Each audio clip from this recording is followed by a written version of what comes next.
religion. Remixed.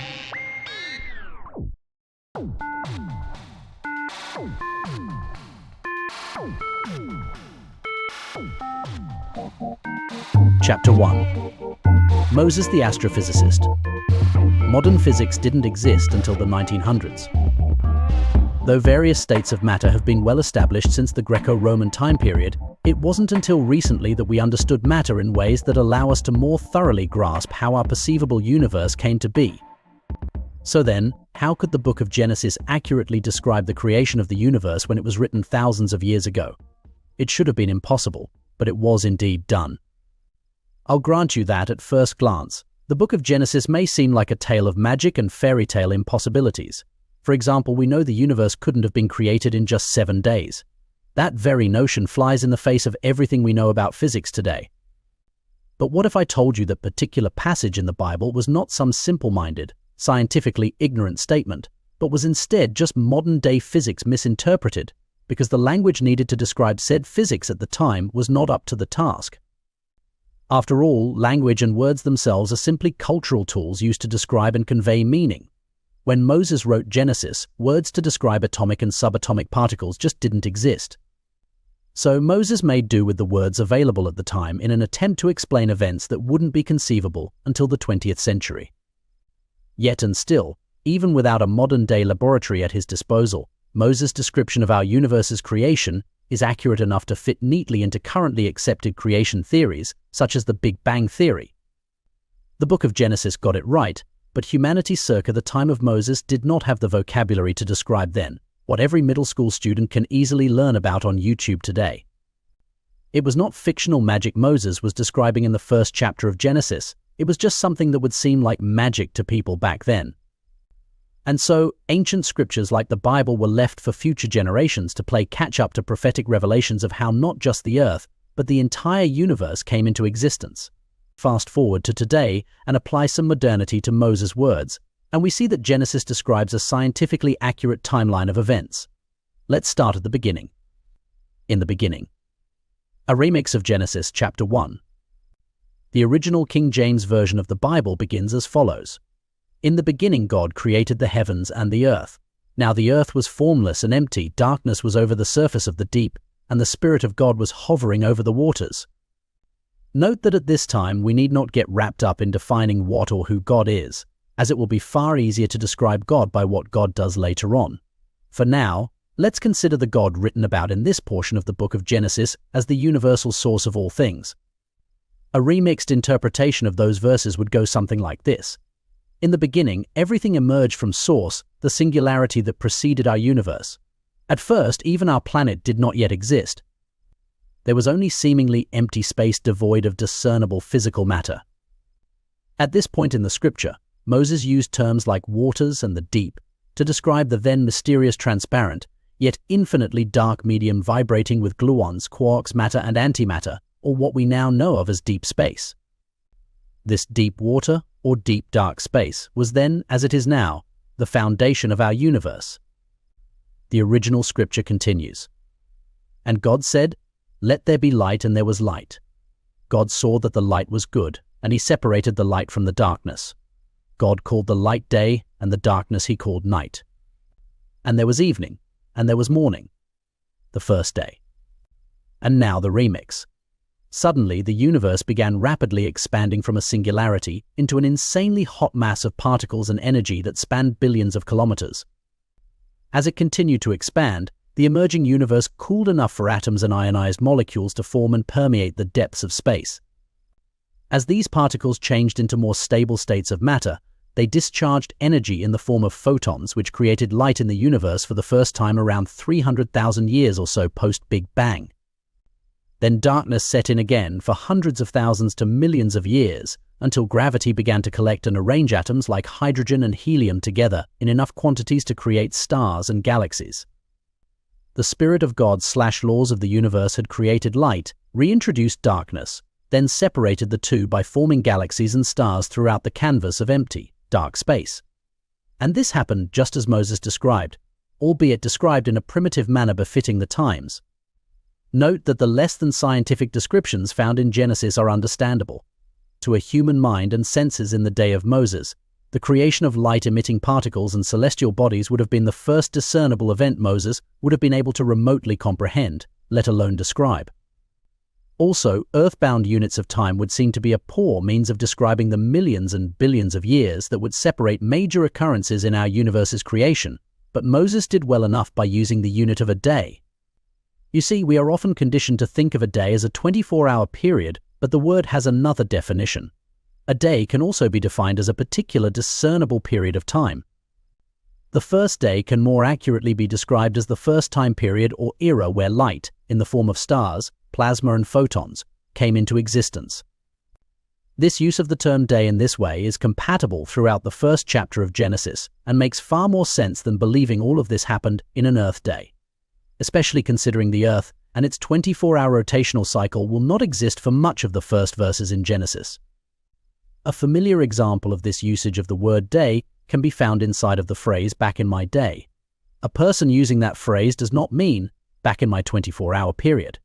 What they are referencing when they say "back in my day" is a specific time in their life.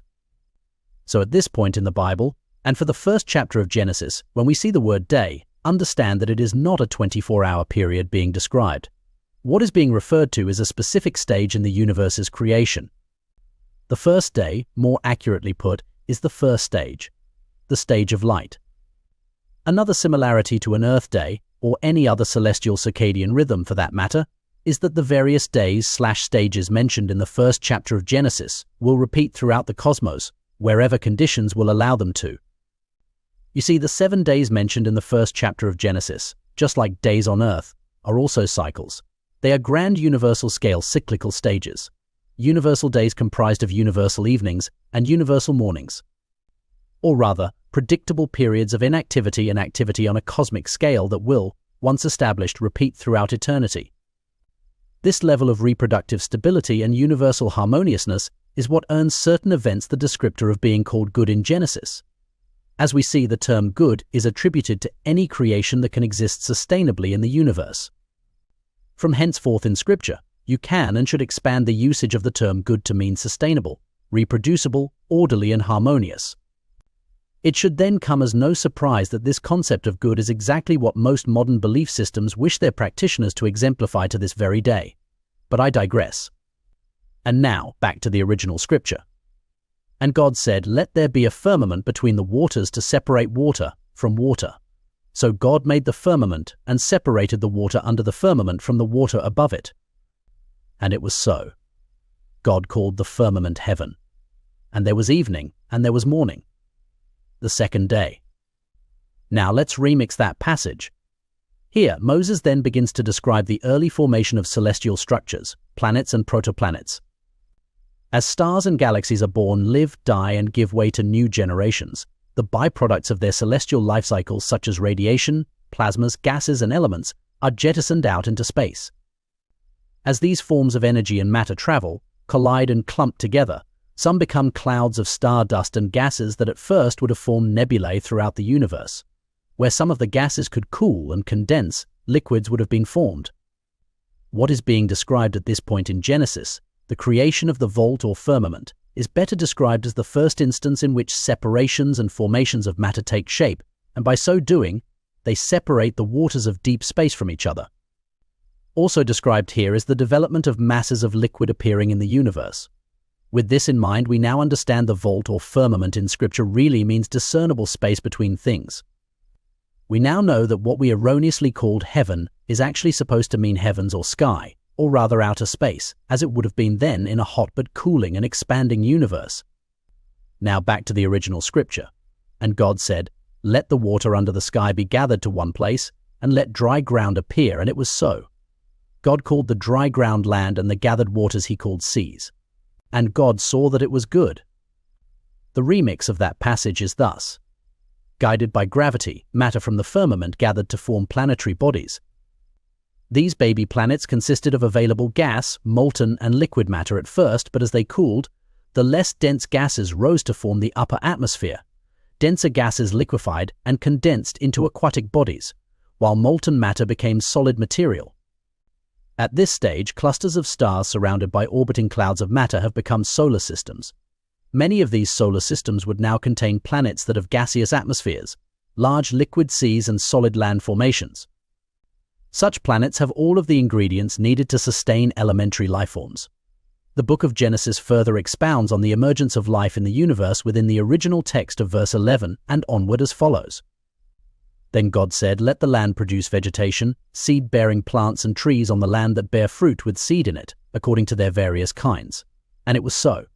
The land produced vegetation, plants bearing seed according to their kinds and trees bearing fruit with seed in it, according to their kinds. And God saw that it was good. And there was evening and there was morning, the third day. For the remixed version, understand that by vegetation, what is meant is that more complex life in the universe begins to take shape. Moses had no words for the single-celled organisms, the primitive multicellular organisms, bacteria and algae that emerge from this stage. But it wasn't until these early life forms began to photosynthesize that we saw what we would, today, consider to be vegetation emerge on our Earth and on other planets with suitable ecosystems. Note that it is important to understand that the Genesis account of creation has not yet become entirely Earth-centric. At this point, Moses has been, and is still describing creation on a universal scale, but the description is from an earthbound perspective. So when you see the term Earth at this point, don't think of just our world, but all worlds and planets in creation. Back to the original scripture. And God said, "Let there be lights in the vault of the sky to separate the day from the night, and let them serve as signs to mark sacred times, and days and years, and let them be lights in the vault of the sky to give light on the earth." And it was so. God made two great lights, the greater light to govern the day and the lesser light to govern the night. He also made the stars. God set them in the vault of the sky to give light on the earth, to govern the day and the night, and to separate light from darkness. And God saw that it was good. And there was evening, and there was morning, the fourth day. That passage remixed would say, early activity in the universe was chaotic.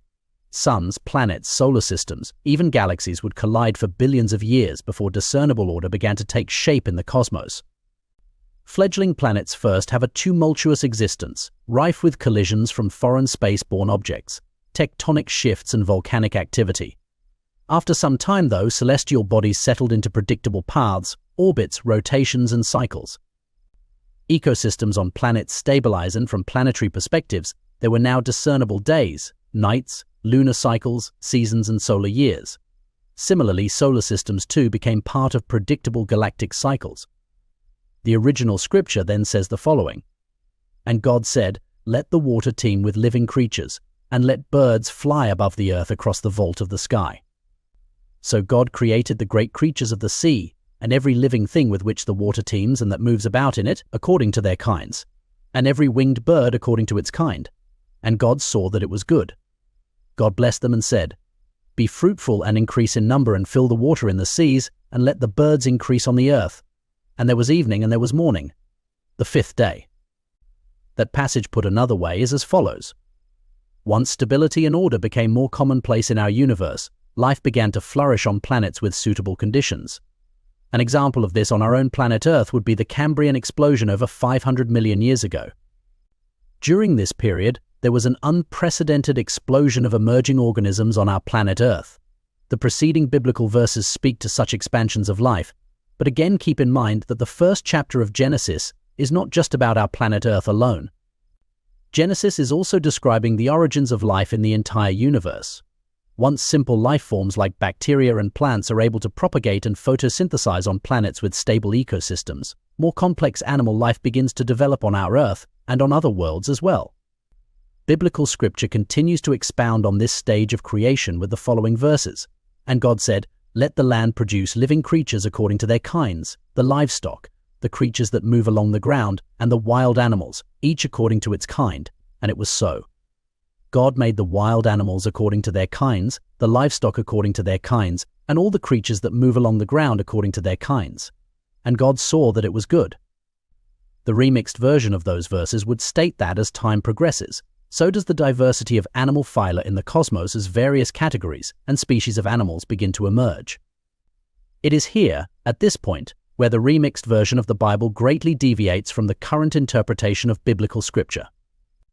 Up until now, we've seen that the creation account in Genesis becomes quite accurate when original text is interchanged and explained with modern terminology. But now, as we reinterpret the next few verses, we will take things a step further as we introduce a theme that will be commonplace throughout the duration of the Bible Remixed project. It is at this point that we propose the notion the Bible indicates humanity is not alone in the universe and never has been. This concept may have seemed radical at one point in time, but just a few minutes spent searching the term UFO disclosure on the internet will reveal that times have indeed changed. The world today is far more willing to accept that encounters with non-human entities and eyewitness accounts of flying crafts that defy modern science have occurred throughout recent history. We'll add to that there is also more than enough biblical source material to drive discourse on ancient accounts of extraterrestrial activity as well. We have our first evidence for this in the biblical scripture that follows. Then God said, "Let us make mankind in our image, in our likeness, so that they may rule over the fish in the sea and the birds in the sky, over the livestock and all the wild animals, and over all the creatures that move along the ground." So God created mankind in his own image. In the image of God he created them, male and female he created them. God blessed them and said to them, "Be fruitful and increase in number. Fill the earth and subdue it. Rule over the fish in the sea and the birds in the sky and over every living creature that moves on the ground." Then God said, "I give you every seed-bearing plant on the face of the whole earth and every tree that has fruit with seed in it. They will be yours for food. And to all the beasts of the earth and all the birds in the sky and all the creatures that move along the ground, everything that has the breath of life in it, I give every green plant for food." And it was so. God saw all that he had made, and it was very good. And there was evening, and there was morning, the sixth day. The remix of that passage is as follows.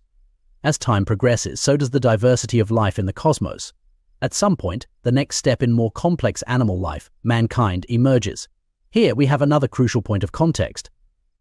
The remixed interpretation of the Bible asserts that mankind does not necessarily mean just humankind on Earth, but actually refers to all sentient life throughout the universe. Clues to this revelation can be found in the etymology of the word man.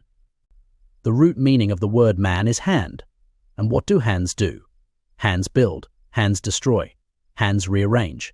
Hands can create order from chaos or make chaos from order. With that in mind, it can then be inferred that what Scripture denotes as mankind therefore refers to any number of intelligent species with the ability to manipulate its environment in a similar manner as God manipulated the cosmos to create the known universe. And so saying that mankind was made in the image of God has less to do with a physical resemblance to God and more to do with a species possessing the ability to assert its individual and/or collective will on its surroundings. Let us next consider the usage of the word them in the 27th and 28th verses. The plurality assumed in the usage of the word them would seem to indicate that there were different versions of mankind that predate Homo sapiens on Earth. We know this because God has not yet created Adam and subsequently Eve at this point in Scripture. So then it stands to reason that the male and female, them, mentioned at this point in Scripture can only be other sentient beings that predated humanity. Even more intriguing is the phrase, "Let us make mankind in our image." Clearly, Scripture indicates there are already sentient beings within the company, vicinity, or awareness of God for this passage. You see, us could not have been human beings because whoever or whatever us was, it existed before God began creating all of mankind. Some theologians assert that passage of Scripture was referring to angels. To some degree, that is correct. After all, if one were to define an angel, one would say that angels are divine beings who dwell in the heavens and that they are deeply connected to God as they enforce God's will. Or said another way, angels are more advanced life forms that traverse outer space while commanding a grasp of universal and scientific principles so advanced that ancient accounts of interactions with these beings were mistaken as magic and miracles for millennia. In other words, within Scripture, the word angel is just a biblical word for advanced non-human being. Yes, that means aliens. If you are not quite sold on this assertion, rest assured that there will be plenty of Scripture to reinforce this reality as we continue our reinterpretation of the Bible. As for now, the sixth stage of universal creation has been established, marked by the emergence of sentient beings scattered throughout various solar systems and galaxies. And with that, we bring our remixed version of the first chapter of the book of Genesis to a close. Though the seventh day of creation takes place in Genesis chapter 2, it is worth touching on briefly, as this period of universal rest solidifies the preceding events the same way a space between words or the line break between paragraphs shapes written passages. The seventh day, or seventh stage of creation, is the period we live in right now. It is described as a period of rest because at the time Genesis was written, there were no new stages of creation. What we see now in this day and age is the previous 6 stages continuing their cycles in full effect, creating more and more variations of existence as they interact with each other throughout the universe. It is during this era that sentient beings, humans included, now act as the chief catalyst of change in the universe. We will go deeper into what that has meant for life on our planet Earth as we explore the remix of Genesis chapter 2 next. Please like the video if you enjoyed it. Subscribe to the channel if you wish to follow along as we reinterpret more ancient texts and discuss historic and recent events through our remix point of view. Direct support can be given via our Religion Remix Patreon page. And most importantly, feel free to share this content with like-minded people and let them know that the Space Bishop be preaching that galactic gospel.